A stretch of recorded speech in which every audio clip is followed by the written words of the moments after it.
One of the lines of research of our group of medicine genetics in the VIR is related to cystic fibrosis. Cystic fibrosis is an autosomal recessive disorder that is caused by mutations in the CFTR gene.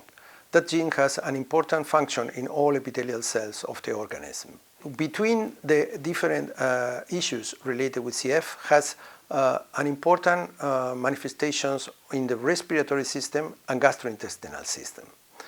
Besides that, we know that there are no specific treatment until the last years in which modulators and correctors from the function of the CFTR has been involved in clinical trials and treated successful different patients. One of the main issues related with these treatments is the response of the patients to the different correctors and modulators.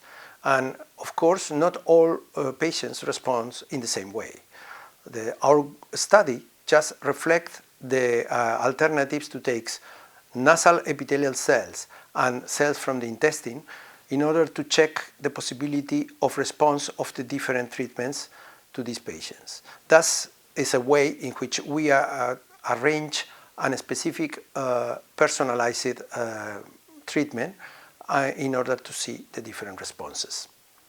The main conclusion of our work is that we can reach accessible cells like nasal epithelial cells and mate in culture, and when we put in culture we can really define the different responses of the treatments, and that way we can be really ascribe to each patient a specific type of response and the specific type of modulator that is more important for that patient.